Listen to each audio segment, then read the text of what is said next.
Hello, sub registrar గారేనా? అవునండి. మీరు అక్కడ పెళ్లి చేయబోయే అమ్మాయి తండ్రిని. దయచేసి మీరు ఆ పెళ్లిని 15 నిమిషాలు ఆపండి సార్. I'm sorry. వాళ్ళిద్దరు మేజర్స్, వాళ్ళిద్దరికి ఓకే. వాళ్ళ తరపున సాక్షులు కూడా వచ్చారు. లాస్ట్ మినిట్ లో ఆపలేను. I'm sorry sir.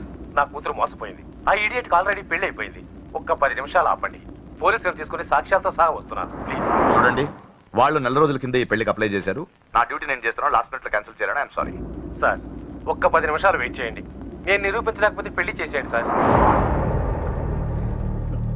Please sir, please. Okay okay, 10 నిమిషాలు వెయిట్ చేద్దాం. సార్, మా నాన్నగారేనా మీతో మాట్లాడింది? అవునమ్మా, అబ్బాయికి ఇంతకు ముందే పెళ్ళయిందంటున్నారు. లేదు సార్, మా నాన్నకి మా ప్రేమ అంటే ఇష్టం లేదు. ఆయన మాటలు నమ్మకండి ప్లీజ్ సార్. కాదు, సాక్ష్యాలతో వస్తానంటున్నారు. చూద్దాం. ఈ పెళ్ళేలాగే ఆపాలని అలా చెప్పారు సార్. మీ నాన్న చెప్పేది అబద్ధమైతే నేను ఈ పెళ్లి చేయిస్తాను. సార్, మా పెళ్లి జరిపించండి ప్లీజ్ సార్. నువ్వెంతకాలం నుంచి ప్రేమిస్తున్నావు? 2 సంవత్సరాల నుంచి. ఈ అమ్మాయే కావాలనుకునేవాడివి 10 నిమిషాలు వెయిట్ చేయలేవా? కష్టం సార్, కుర్రాళ్ళు కదా. మీరు కార్పొరేటర్ని, వాడికి బ్రదర్ని. పెళ్లి జరిపించండి. ఒక 10 నిమిషాలు వెయిట్ చేయండి.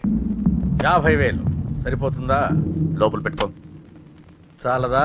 నిన్ను సంవత్సరం లోపలేయడానికి ఇది చాలు. పెట్టుకో. టైం అవుతుంది, త్వరగా పెళ్లి చేయి. ఎన్నిసార్లు చెప్పాలి? ఏంట్రా నీ హెడ్ వెయిట్?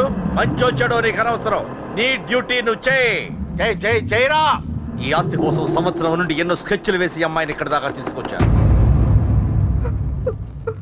చివరి 10 నిమిషాల్లో నా ప్లాన్ పాడు చేయొద్దు. చేయరా పెళ్ళి.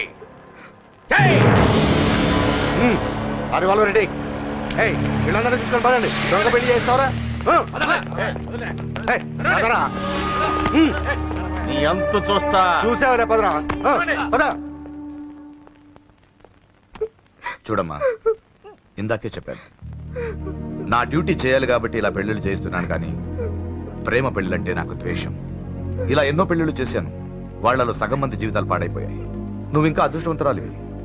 మీ నాన్న సరైన సమయానికి వచ్చి పెద్ద ప్రమాదం నుంచి నిన్ను తప్పించాడు. ఇదిగో, ఇక నిన్న మీ నాన్న మాటలు విను. ఒక ఆడపిల్ల తండ్రిగా చెప్తున్నాను, మీ నాన్న బాధ ఏంటో నాకు తెలుసు. ప్లీజ్. అమ్మా, సినిమాకి టైం అవుతుంది. నువ్వు ఫస్ట్ రెడీ కా, నాన్నగారు కూడా వచ్చేస్తుంటారు. మీ నాన్న సంగతి నాకు బాగా తెలిసే. ఆయన అప్పుడే రారు. ఈ రోజు ఖచ్చితంగా వస్తానని నాతో చెప్పారు. చూసావా డాడీనే. హలో డాడీ, ఎక్కడున్నారు? ఆఫీస్ లో. ఇంకా ఆఫీస్ లో ఉన్నారా? అమ్మ చెప్పింది కరెక్టే అన్నమాట. మీరు మాత్రం రారు. లేదమ్మా, కొంచెం లేట్ అవుద్ది. అది చెప్పడానికి ఫోన్ చేశాను. మీరు రెడీగా ఉండండి. ప్రతిరోజు సేమ్ డైలాగ్. సినిమాలు మారిపోతున్నాయి కానీ మీరు మాత్రం మారట్లేదు. సారీ రా, 5:30 షార్ప్ గా అక్కడ ఉంటాను. ఈ రోజన్నా రాకపోతే అమ్మ దగ్గర నా పరువు పోతుంది నాన్న. ప్లీజ్, ఇవాళ ఎలాగైనా మనం ఫస్ట్ షోకి ఎవరండి మీరు? వస్తారు కదా? ఏం కావాలి? ఎవరమ్మా? ఎవరమ్మా? నాన్నగారేనా? హలో, ఎవరమ్మా? లైన్ లో ఉన్నారా? ఇది లైట్ ఇటు, నేను మాట్లాడతాను. హలో, ఎవరు? అప్పుడే మర్చిపోయావా? ఉదయం జరగవలసిన పెళ్లి ఆపి దగ్గరుండి అరెస్ట్ చేయించావు కదా. ఇప్పుడే డైరెక్ట్ గా స్టేషన్ నుంచి వస్తున్నా నీ ఇంటికే. రేయ్, పెళ్లి చేసుకుని హాయిగా ఉండాల్సిన నా తమ్ముడు ఇంకా స్టేషన్ లోనే ఉన్నాడు. ఎవడి కూతుర్నో నా తమ్ముడు పెళ్లి చేసుకుంటే మధ్యలో నీకేంట్రా? అయినా నీ కూతురు పెళ్లి అయినట్టు ఆ పెళ్లి ఆపేసావేంట్రా? రేయ్, ఇప్పుడు నీ కూతురు పెళ్లి ఇక్కడ నేను చేస్తున్నా. ఆపుతావా? ఆపుకో. రేయ్, నా కూతురు నేను చేద్దాం. రేయ్ రేయ్ రేయ్ రేయ్, నా కూతురు